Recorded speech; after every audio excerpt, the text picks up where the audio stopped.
GloryDaze. The best of Morning Glory with PJ and Jim on Radio Nova. With InsureMyVan.ie, the van insurance specialists. See how much you can save at InsureMyVan.ie. Oh, I tell you something. Good form doing the podcast this week. We're at the start of what is meant to be the scorching heat wave. Scorching heat wave of the whole year, I think they're saying at the moment. They've even given up on doing the whole hotter than Torremolinos and everything like that. We can singularly focus on ourselves now this weekend. Now it's hotter than the sun. Hotter than Jesus. Hotter than Jesus. Imagine that was a headline. Hotter than Jesus today. Holy smoke and all with that, you know. Holy smoke, it's hotter than Jesus.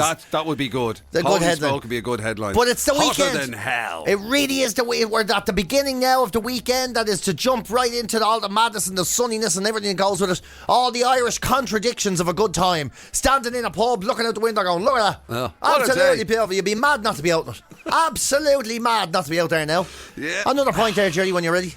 All that sort of carry on, trying to find the cheapest 99, the tallest 99, the longest 99, the smallest person that eats a 99. You name it. All of that's going to be going on. And Beach balls. balls. Of course, great weekend if you want to do a bit of people spotting, particularly when it comes to clothing choices of the Irish during a heat wave.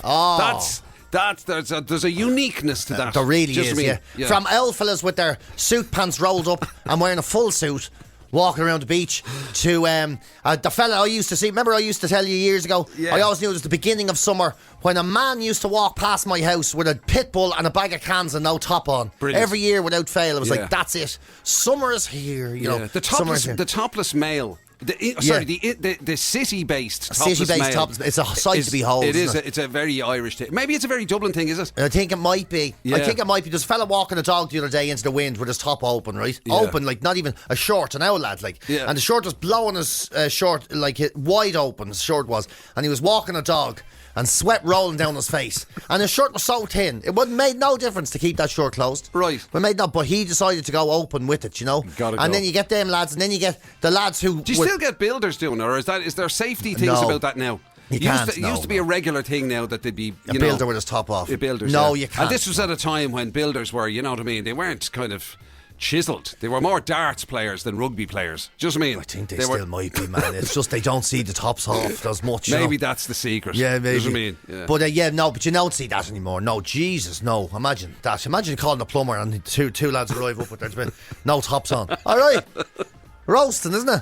You know, you just can't do that anymore. Yeah. And then there's the other type of topless person in Dublin, the man who takes off his top and he walks around, you know, slightly bent forward with one arm up and he's holding his t-shirt on his arm like he's a waiter in a restaurant. You know those fellas? Yeah. Walking around, you know what I mean? How's it going? If you don't mind, I'm just walking around semi-nude. You know, and it's just a weird way of holding it, like it's a tea towel or something. Yeah, and then of course you do get, and it's I suppose this.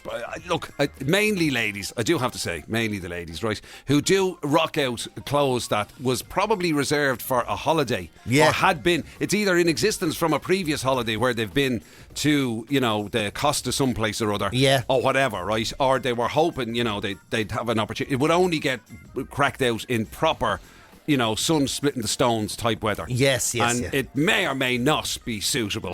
Put it that way. As in, how do you mean? As in, like, it may or may not fit. It may or may not kind of... Can't you? I mean, I'm not going to be giving anyone grief for ill-fitting clothes. No, not at all. I'm the most ill-fitting person. Just saying, it is very much something that the sun brings out in you. There is definitely something about it. The sun brings out in people the idea of, like, you know, where once you'd look at yourself in the mirror and go, geez, I couldn't be seen dead in that. My God, look at that. Oh, yeah. And then for some reason, the sun comes out and you think, sure, I'll never get another chance to wear it anyway. Yeah. I have to say, I've no right to it. I've done that myself, you know. There you go. Yeah, I wouldn't be against walking around the backyard in the underpants and somebody waving in. All right, hey, those are your underpants. They are. It's a beautiful day. It's a beautiful day. Yeah. You know, you wouldn't even worry necessarily about them being like swimming trunks or anything like that, or no. Just underpants would be fine as long as I can pull them up the back of my arse and let the sun shine. That's all that matters to me. I'll never forget the worst tan I ever had, right? I was working as a courier for a few years, you know, and the summer came, and the worst thing about the summer was everyone who had a bike became a courier, right? Right. So you would just end up doing spins, right? So I was on the bike, and you're on and off the bike so much, you stop wearing gloves. I know you shouldn't, but you do. You stop wearing gloves, you know, in the hot weather. And I got 2 tanned hands, right? Just my hands. Yeah. So, like, my arms were dead white, you know, coming to the weekend. So you looked like you'd had transplants. Yeah, I was like, what happened to your hands? So I had 2 very brown hands and 2 very white arms, and that was a weird summer now, you know, because it's very noticeable. Like, that's a unique version of a farmer's tan. That is. Yeah, and it looks like, what were you doing? You know, you're thinking, why? Like, you know, it's very like creepy thing or something. I don't know. It was just very peculiar. But it's the worst tan sort of lines I ever had. Do you ever notice as well sometimes with seriously good weather, like proper heavy sun, you know, proper hot sun, right? That you get that a little bit of machoism creeps into it. Oh yeah. Do you ever get to notice that? The lads who go for it now, obviously, you know, I suspect you'd be the same. You're a big factor 50 man, aren't you? I am, yeah. But you get the lads who go, no, and they absolutely want to kind of, you know, they want to be scorched. I never born. Yeah, that's the one. That's the line. I don't born. Yeah. And you're going, you actually look like a fucking van. You're so red. Yeah. You look. Yeah. And they won't give into it. Yeah. No, there's no wrong. Are you sure you don't want to put something like that? Looks. Jeez, you look like you're. You know that looks sore. No. Yeah. It's not. No. I'm grand, honestly, you should do something. You're in your 60s now. No, I'm 41. Well, you look like you're in your 60s. You look like you're in your 60s because you've been burning like a leather handbag outdoors for years on end. You know, put something on it. Yeah. No, need to. That's only for tourists or something. Yeah, it is. It's for everybody. Yeah. For everybody. So the way it's you've mentioned this loads of time about the way people kind of think that the Irish sun is somehow different. It's different to the Spanish sun. Yeah. Or whatever. Like there's multiple suns. I hear that all the time. People come back from Spain. You wouldn't believe the sun over there. Yeah. You wouldn't believe the sun over there. You go out in there, you'd be burnt in a second. It's not like the sun here. It's the same fucking sun. It's actually the same one. I know the sun there is different. The sun there is totally different. Yeah. It's mad. And the sun there goes down at like 5 o'clock. Not like the sun here. The sun all night here. That's why you don't get burnt, because the sun's so worn out here in Ireland. You know, people. It's a strange sort of disassociation. Whatever suits you, you know. Yeah. Whatever suits you. Like some people will go, "Geez, I'm getting fairly burnt." This is definitely a uniquely Irish thing. They're sitting there, they're in the same spot, and they go, "Geez, I'm getting really burnt on my neck and my back there. Can I swap seats with you?" That's what they won't leave the sun. Right. I'll put sunblock on. Yeah. They go, I better turn around because that's going to get real bad. I'll just put it on my face instead for a while. I'd be one of them. Yeah. I'd be one of them. Yeah, can I swap seats? It's all like because I'm going to pass out. Can I just swap sides? I remember actually, this is going back donkey's years. I remember going to see Aslan, right? Yeah. And they were playing this outdoor gig, kind of. I think it was even maybe before the ILAC was built, or around. Anyway, right? It wasn't as developed or whatever around there. There was a big, huge outdoor car park, and I remember going on a really sunny evening, and funnily enough, I did end up a bit like Joker or a Batman. One side. Two-Face. It was like Two-Face rather. One side of my face all melted. It was like fully redded up. You know what I mean? Yeah. And the other side was just like the normal pastiness. That's mad, isn't it? That's like, what happened, Jim? Nothing. I'm just very embarrassed on this side. But I couldn't turn around because then I would have had me back to the stage. So I just had to persevere. That's happened. I remember doing a show, or not doing a show. I was in a show with a fella. And this is back in the 90s now, right? So the two of us, I got a ticket to Hill 16. I said, "Do you want to come to the Hill?" He goes, "Yeah, I'll go to the Hill." He wasn't an experienced hill person. He was actually a Nordie. Yeah. And we went to the Hill, and I was like standing on the hill, summer, sunny day in June. I put on my sunblock on my face, and he was there going, "Have you any more of that?" I'm there, "No, that's it." He was the pouch thing. And he goes, "All right." And he stood there in the hill, the sun now in his face, right, for the whole match. And we had the show on stage the next day, this period drama sort of sketch thing, right? And you want to see him. He was like, "Oh, dear, that you too big." And he looked like a cherry with a face on it. Like a cherry with a face on it. He was like, and like, you know the way your hair goes lighter. There's so many strands to this story, let's be fair. I know. I mean, long before the sunburn, a period sketch drama. I was a drama from two lads who were standing on the hill. I was a drama student. There's so many layers to this. There's so much, isn't it? Yeah. What do you be doing on the hill? Therefore art be the victory of Dublin. In time, that does pop. Yeah. And his hair, you know the way your hair gets all like faded at the front and everything, and you get bored so bad. Jeez. Wisps of hair that went like blondes or whatever. Yeah. And the trouble he got into, he's there going, "You stood on a football terrace for over an hour." Was there longer than an hour he was there. Look at your face. Actually, speaking of, do you remember that time? Remember that time I went on holiday and I got so burnt that I ended. That you couldn't stop walking. Yeah, remember that? That's mad. Yeah, because your trousers got stuck to you or something. What was it? It was like it was so bad. It's prickly heat. It was so bad, right? The burns were so bad, particularly on my legs, that when the blood would go back to your leg, it was like painful. And so the idea, if you stopped or whatever, and there was and the blood was sitting or whatever, so I had to keep moving, and you'd go to cross a road, and I had get to the traffic lights, keep moving up and down along the edge of the road and everything. And I was with Yvonne on holiday, and you'd go into a shop, and she'd be kind of looking at things, and I had to just keep moving around. Well, keep walking on the spot. She'd be trying to say to me, "What do you think of that?" And I'd be walking on the spot. It was like a drive-by. Looks all right, yeah. I'll just do another lap of the shop. I'll have a proper look. I'm like, hold it up. That was mad. Yeah. I ended up like a snake. I was shedding. You see, you probably should have gone to hospital and all. Oh man, it was unbelievable. And that's the thing about it's Irish people in the sun. Yeah, you can't, but we can't do Irish people in anything, any weather. It is the thing about the moderate climate. We are moderate climate people.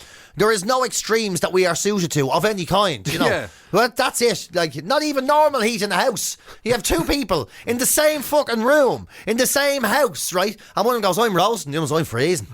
And they still can't come to an agreement. Like, there's a half a degree of temperature that can keep both people happy for maybe an hour. But then if one of them has a cup of tea... That's it. The body temperature's gone up. Or one of them has a piss or something. They're like, "That's it, we're gone. We're off. We're out of whack. We're out of whack." Nobody can be comfortable anymore. It's a really remarkable thing. It really is, you know. I mean, the other thing I suppose about this weekend is going to be interesting to see how packed places get. Yeah. Because it is that. There is that sense of like, Get out Jesus, don't miss it. Whatever you do, don't miss it. Because you will. That is the massive FOMO that comes with sunshine. Like, it must be heartbreaking if you're working this weekend or you're... the guilt. Whatever, yeah. The guilt even if you just don't want to go out. Oh, that's true. Do you ever get that? You've done a couple of days and there's another sunny day and you're like, "Oh, that's amazing. I'm going out now to enjoy it. I'll go out now and enjoy it now. I'll go out. I will go out and I will enjoy it. I'll go out and I'll enjoy it after I watch a TV show. How about that? I'll go out and enjoy it after a TV show. Yeah. I just need to. I just want to watch the golf. And when the golf is over, but the golf is over. It's not over till the evening time. Yes. That's all. I'll go out then. Right, I'll go out then. And then you're watching it going, "I should be out enjoying it. I really should be out enjoying it." You know, you start beating yourself up. Yeah. Because you're not doing more of the same. Because this will run out. I'll be sorry now in the winter. I'll be fucking sorry now in the winter. Oh, the winter's now, that's 16 months long. You know, I'll regret this now. I'll think when we had the sun, I didn't enjoy it. You know, you get so hard on yourself with these things. Yeah. You know, I do. The other thing as well is that if you do go to do something, the worst thing of all is if you decide, right, that's it now, I'm not missing out on this and going for it. And it's particularly if it involves, like in your circumstances now, say where it involves family. Yeah. So you can't just move on your own the way you used to, jumping on the bike and going wherever. No. But if you've got to load up and, organise a trip en masse. Yeah. And then, of course, you get traffic or whatever, because everybody had the same idea. And then you have that thing of like, you went for it, we're going out here, we're going to enjoy it now, we're heading to Britis or we're heading to wherever we're heading to, and it's like 3 hours in a car, people are crying with people shouting at you. Yeah I told you we should have gone the other way. Why did you do that? I can't believe you didn't fill up with petrol yesterday. I warned you. And then would you have been better off in the back garden? Yeah. I mean, sure, what? I mean, like, Jesus. Paddle, and you want it's going to cost a fortune. I just shut up. You wanted to go to Portugal. That'd be even worse than this. Yeah.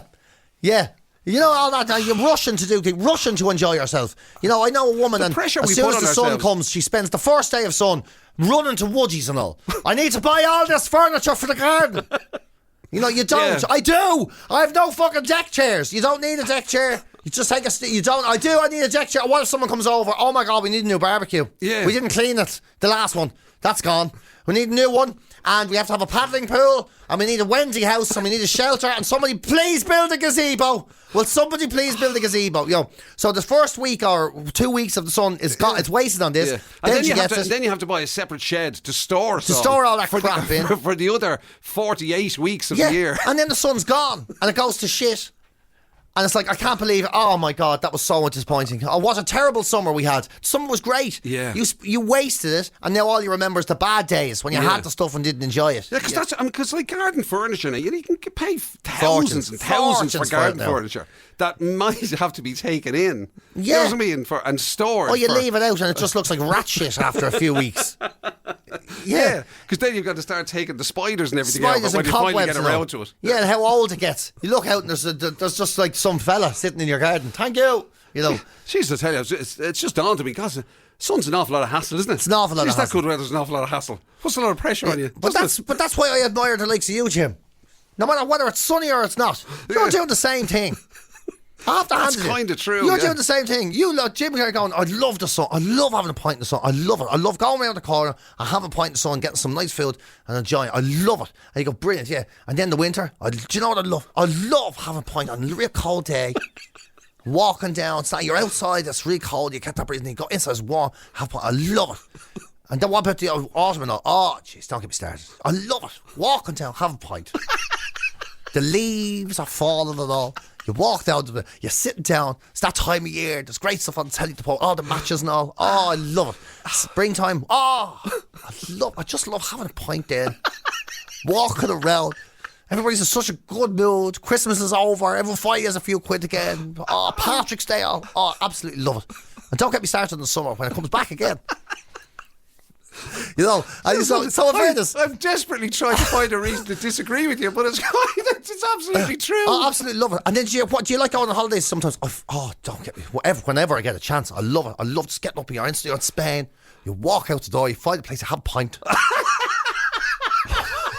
You're in your shorts and you're having a pint and all. And then you go home in your shorts and you have it. And you come home and you had a great holiday. You go for a pint. I am not an alcoholic. No, he's not. But it's like, it's just this wonderful, simple pleasure. I am somewhat a creature of habit. Oh, it's great, yeah. I got to go and meet the kid. My son-in-law. He was brilliant. I haven't seen him in ages. We went out, had a great conversation. We had a pint. Yeah. He came to my place, which was great because I wasn't going to him. And I have to say, it's a great scene, and that's the way you actually should enjoy life. Not letting the pressure of the seasons get to you. Just doing what you want to do as an act. Like it's like a sauce. The sauce of seasons is put onto it. Rather than the pressure. That's what I love. It's what I love about doing this podcast. We do the podcast and we have a chat and we whatever, and then we go for a pint. Yeah, go for a pint. Separately. All the talking is done. You just feel the glow of not having to do it. So it's wonderful, it's great. No one to annoy me. Life's good, isn't it? No one to annoy me. Do you know something? Fuck it, I'll have two. GloryDaze. The best of Morning Glory with PJ and Jim on Radio Nova. With InsureMyVan.ie, the van insurance specialists. See how much you can save at InsureMyVan.ie. If you're somebody who is, let's just say you're conscious of both your finances and your health, right? It turns out that those two things may be more linked than you would previously have imagined. I tell you. They're saying that the blatant discrimination is what this is. Apparently there's a sort of a presumption. I'm calling it a presumption. They say there's science behind it. I don't believe it for a minute. That's a fact.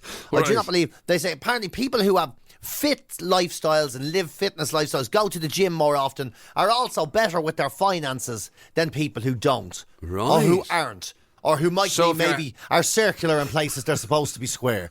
If you're health conscious, you're better with your finances, aren't you? This is, come on. Wow. This is ridiculous. This is blatant discrimination. Imagine going into the bank and all and sitting down and he's there, right, just need to get some facts and figures off you before we grant this loan of $350,000 for your new home. And you'd be there, yeah, no worries. You want to know how much I earn a year? No, just those jeans look a little bit tight. Is that a 36? Yeah. Yeah. Just want to get your income details. Certainly no problem. I earn not what you earn. Your calorie income. What calories do you take in? What would you say with you? When's the last time you went to McDonald's? Exactly. I don't mean to be rude, but that button there is fighting for its life on your chest. Is that? I don't know if I could trust you with this money. Yeah. I mean, you know what they say. Yeah. Pounds on the hips, not in the bank account. Yeah. Like, it's rude. And it's definitely not true. Surely it's one of those things where they assume that somebody's a bit more disciplined in general if they're, I don't know, on a healthy lifestyle kick or something, is it? I think it's the opposite. They call them the fat cats for a reason. The fat cats. That's what they call wealthy people. And people who are great at finances. They're called because they haven't got time to exercise. They're too busy taking everybody's money or whatever it is they do. You know, fit people are mostly, I don't know, I just don't buy it. I mean, I don't buy it. Obviously, if I fit into it, I'd say it was right. And to be fair, you don't, I mean, look, you know, as you yourself have said, you know, you're not maybe in the shape you were in a couple of years ago when you were like particularly kind of like chiseled, but you're still ridiculously wealthy. That's so I mean, ridiculous. It just goes to show. Neither of those things are true. You don't have to be, you know, so you're right. It's probably all rubbish. I'm like a burst beanbag, financially and physically. Is what I'm like. Yeah, but the thing about it is, though, apparently, if you are one of those, you know, what does it having a fit lifestyle actually mean? Like, you could be one of those people who's monitoring it all the time. And that's another problem that everyone in the world seems to have. Well, not everyone in the world, slight overreaction. A third of the people in Ireland seem to have. In all of the world and all anyway.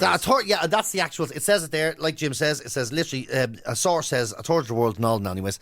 Who have watches and fitness trackers and that say a third of people that have them now are absolutely obsessed with them. That's true. Obsessed with them.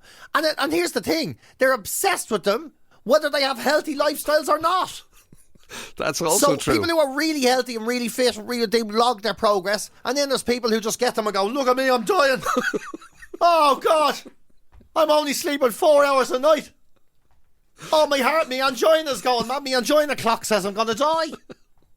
And they still do it. You're right. So some people buy them and they say, this is the kick I need. I'm going to get this and it'll show me how bad things are and then it'll encourage me to get better. Yeah. But what happens is they get them, they put them on the wrist and go, well, there's literally no point in me doing anything, is there? Because that's true, actually. It's like with the steps thing. You know, the way the 10,000 steps thing? Yeah. When that became a thing. So people get them to do their 10,000 steps, but really all they do is go through the week going, they only got 3,000 that day. And then 4,000 that day. Then 2,000 that day. Yeah. So it's not like it's inspired them to do the 10. They're just monitoring how far below the 10. They're like, how did I not even manage to get upstairs the whole day? Not even once. I can't actually say that's me because as PJ will testify, I regularly go, look at that. I only got 4 3/4 hours sleep. Yeah. Jim does that all the time. Nothing seems to change. I know. No, you just know. Now I don't even wake up and go kind of like, did I feel like I slept well or not? I immediately go to look at the watch. What's the Fitbit saying? Yeah, Jim looks at his watch and goes, oh, there you go. Massively dehydrated. That's what the watch says, isn't it? Watch says I'm massively dehydrated. Completely under-resourced as far as sleep is concerned. Yeah. Malnourished. It says I'm malnourished today, it says. It says I did 200 steps in the last 6 months. Yeah, you're right. It is ridiculous. You're going, why are you logging your how do you feel? Doesn't matter how I feel. Look what it says. Well, in spite of what the watch says, actually, I feel like a biscuit. GloryDaze. It's the very best of Morning Glory with PJ and Jim on Radio Nova. Everybody's always trying to pigeonhole you nowadays. Yes. You know, everybody's trying to pigeonhole you. You get algorithms trying to tell you what you should like and based on what you liked before, what you should like. And, you know, everybody wants to try and put you into a kind of a little box that, if you do this, you'll be into this and all that sort of stuff. And it's happened again, right? Where they're saying now that apparently your sleeping habits could be directly connected. Well, obviously they're connected to your personality, but they've taken it in kind of funny ways. Yeah. Oh, they have. Like, for example, if you're a horror movie fan. If you're an extrovert and you like horror movies, or you like sleeping in front of the TV or nodding off in front of the TV, it seems that leans to be evidence that you may be someone that likes to sleep in the nip. And then it goes on to say that there are stark differences between those of us, the normal people who sleep in the nip, and people who sleep in pyjamas. Stark differences. So grown-ups, obviously, we're talking about here. Stark differences. And I will say, one of those differences is confidence. Apparently, people who sleep in the nip show signs of being more confident in their daily lives. It also says they seem to have a more satisfied balance with their partner when it comes to indoor camping or activities of the amoratic variety. It seems that they are very much also into that. Might be connected to constantly sleeping in the nude.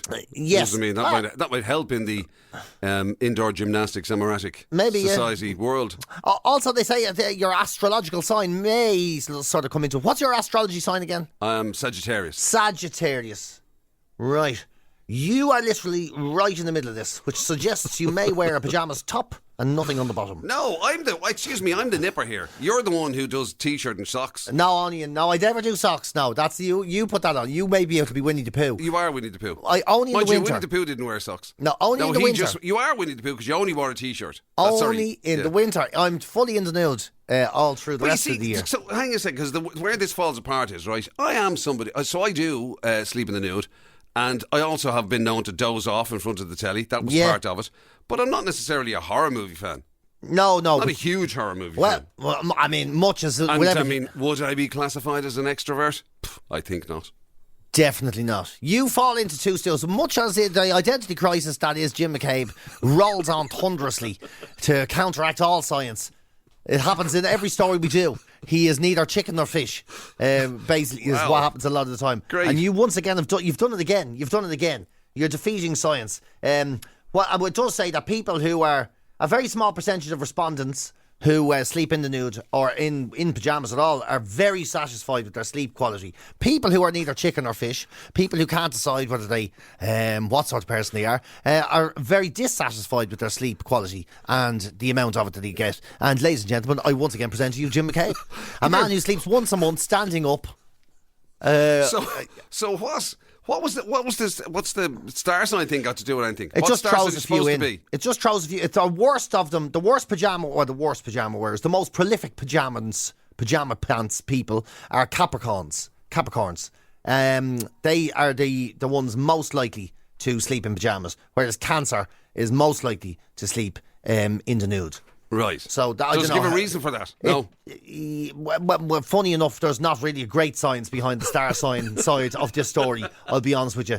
So they don't delve too deeply into it. Right. The basic thing you take away from this is extroverted people who sleep better, like horror movies, and sleep in the nude are more confident in their daily lives. People who don't do those things, people who are introverted, and people who hide behind pajamas and house coats or dressing gowns or whatever it is you like to call it, maybe wear have a flap on the back of your pajamas as you go to bed with your candle and your pointed hat. If you're one of those people, your sleep quality and confidence is likely to not be as strong as the other people. Yeah. So once again, we found that based on all the machinations of that particular story you told us, there's different people all over the place, and some of them happen to be in the nip. That's about the size of it. That's what we've learned. Although a very good question has come in from Tom to say, what about people that fall asleep listening to PJ's story? Well, it helps, doesn't it? GloryDaze. The best of Morning Glory with PJ and Jim on Radio Nova. With InsureMyVan.ie, the van insurance specialists. See how much you can save at InsureMyVan.ie. Nobody's perfect, okay? Let's just preface this by saying nobody's perfect. Speak for yourself. But there's always regularly things about those little irritations in relationships that crop up. Now, these aren't necessarily, deal breakers. They're not necessarily reasons why people go their separate ways. But none of us is perfect. It has to be a little bit of give and take, PJ. Yeah, Isn't that right? I don't think so, no. Just try and keep up with the person who's doing their best, Yeah. Yeah. Now, we're talking specifically about, couples. I was going to say we're talking about relationships like that, love relationships. But mostly. I suppose, you could end up in this situation with potentially a housemate or somebody. You definitely could. Yeah, no, just any relationships, any sort of place where you're stuck with some other individual. You're stuck in a room with somebody for hours. You're so lucky I'm not annoying. Aren't I? Aren't you just so lucky? Aren't you so lucky that nobody would ever call me annoying? So lucky. So lucky. There's people who are relentlessly foghorning out of them every day, and you get this. Yeah. What a perfectly lucky man you are. Tell you, and me missus. Count my blessings.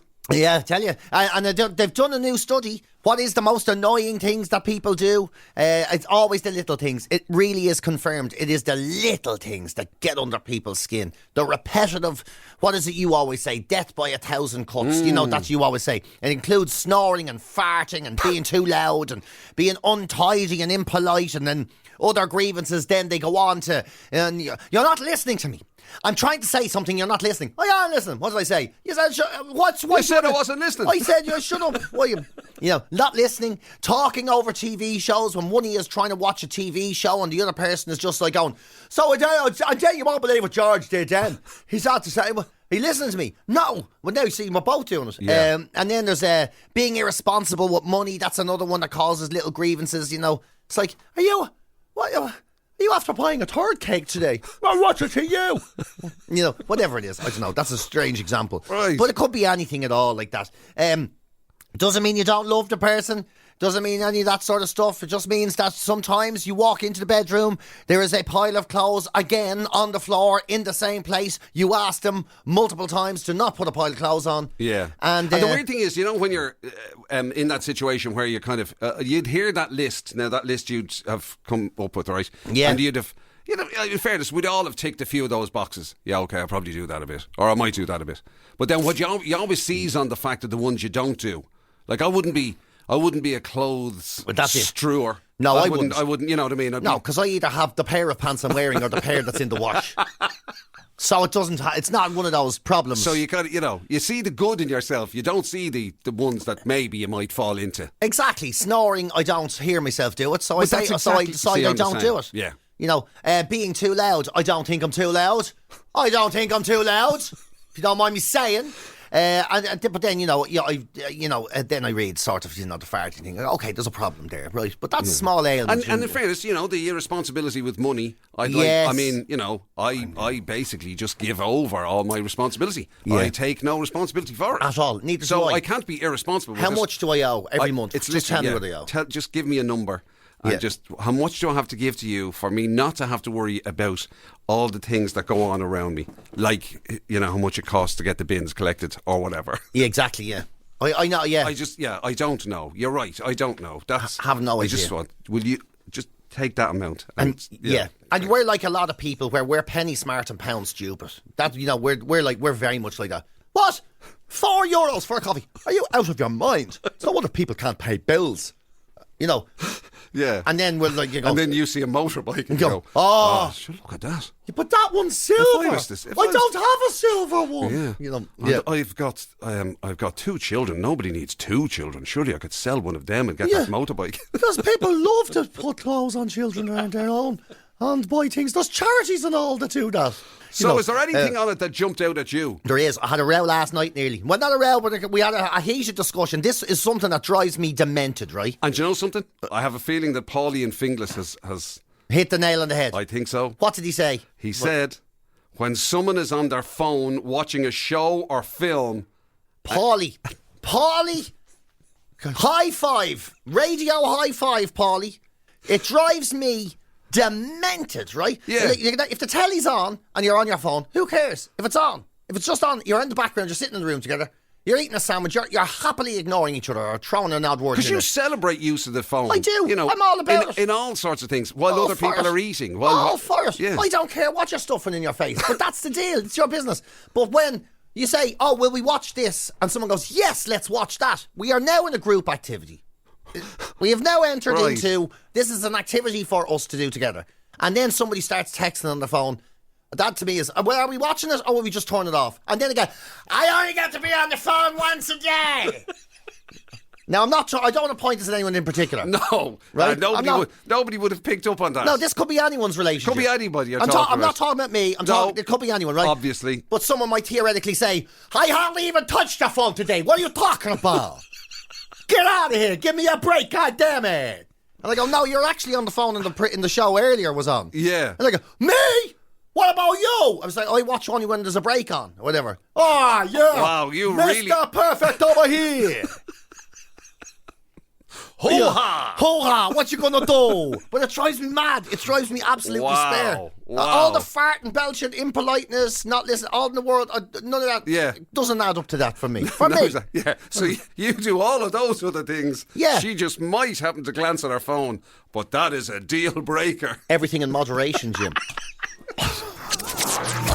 GloryDaze. It's the very best of Morning Glory with PJ and Jim on Radio Nova. As you know, obviously, PJ Gallagher here, my learned friend and colleague, is a huge star, huge celebrity, has been for many, many, many years, has enjoyed the immense highs This is ridiculous. of celebrity status and wealth that has gone with that, but has remained humble, a man of the people. The amount of times that I've been in the man's company and he'll quite happily have his photograph taken and adulation poured upon him and say nothing more about it. Whereas not every celebrity's like that, you know. Sometimes you need to pay for that level you have of to pay access for it. and that level of privilege. Of course you know. you do. You see all these cameo things and all these apps that are out there now, and you have to pay some fella, some idiot like Nigel Farage or something, £5 to get him to say happy birthday. Yeah, or in his case, what did he say? Up the ra? Yeah, up the raw. Yeah. Talk about not knowing your audience. Barack Obama, though, he's coming to the 3 Arena. He's got a big gig. Doing the songs of Bruce Springsteen. Chatting, obviously, on the 26th of September. And the basic ticket starts at €25, but the VIP package that you get, that sort of like, you get a book and premium seating and the whole lot, and a picture with them. £2,000, just over £2,000. €2,079 to get that particular ticket that comes with a photograph. So to get a £2,000 a for good a seat, a good seat, a book and a photograph. Yeah. Oh man, Honestly, £2,000. I just think €2,000 to essentially get it. You can get the book yourself. Yeah, so the book you top can see end the show is for 25. 20 quid, say, right? Yeah. And the seat top end, what would that be? 100 quid? Gee, bro, I think I it's. don't know. And you're not even £2,000. guaranteed. You're not even guaranteed the photograph. You have to then like do the security clearance and all that. You know. Because that photograph thing with celebrities is that is. I mean, we've done this before, where there's people who'll charge huge money to have a photograph with big pop stars or whatever, and you're not even allowed. It's not like sort of they come over to you, go, oh God, how are you going, PJ? Put their arm around around. It's literally okay. You stand over there. You stand. No, sorry, where that line is. Yeah. The other side of that line. Stand over there. Secret Service, so they're going, don't you? I see you. And then they charge fortunes for it. Fortunes, yeah. Honest to God. And like Avril Lavigne, she was the famous one where there was like a whole 2-metre distance, as if there was still COVID going on between her and the fans who paid for the pictures. Yeah. Now, in fairness, you couldn't stand anywhere near her. I get the idea that you would get, because literally I've been in your company when it's happened to you. You can get people who get a bit handsy. You can. Or get a bit too sort of, familiar, clammy, or they think they're being hilarious when when the photographs are about to be taken and they want to lick your face or something and they think it's all funny. Yeah. Like, so I can understand you grab need... you by the ghoulies. I had a woman grab me by the ghoulies. That's actually assault. That's a crime. I was there. It's against the law. I was there. I was the one laughing behind. Yeah. So I understand you need some rules. Yeah, you do. But if you're going to ask somebody to pay fortunes, at least be able to stand and look like you want to have the photograph taken. For £2,000, you can have a picture of me in the nip. and that's the truth. Careful now. £2,000. Careful. There's a few people text into this show. Will take you up on that offer. £2,000. That's the price. No problem. Send to Rex Public. I'll send it. I'll hard copy framed. Wow. It's unbelievable. Like, I don't know. Is there anybody that you've admired or idolised in your life that you'd pay £2,000 to have a photograph with? If Elvis jumped out of the grave and did a gig in my bedroom, I wouldn't pay £2,000 for a photograph. You wouldn't pay £2,000 for a photograph with anyone. Yeah. Not with anyone. I can't think of anybody. Like, I wouldn't honestly even pay for the cameo stuff. I can't charge for it. People just walk up to me and I give it away for free. Right. Here, you wouldn't say hello to me and all. I'll do me voice message, me answering message and all. Yeah. Just do it for free. I can't charge for that sort of stuff. You're going to be inundated with that now. You're going to be sorry. It won't change anything. It won't change anything. People come over to do a video there. I'm there. I'm sorry. I'm in a hospital. Just do the video. That kind of way. Yeah. Yeah, and is that thing still big? Is that still big? That whatever cameo thing or whatever, is it still? I don't know. I think it's probably gone backwards a little bit. But it's still, people still do it. They still do it. The worst thing is, remember I told you about that guy who's advertising himself on Twitter or X, or whatever it is now, and basically, and I'm not like this. This is his words. This is his words. This is him talking about himself, right? So don't come at me about this. But he's saying, if you want a fat bloke at your wedding. Oh, yeah, that's right.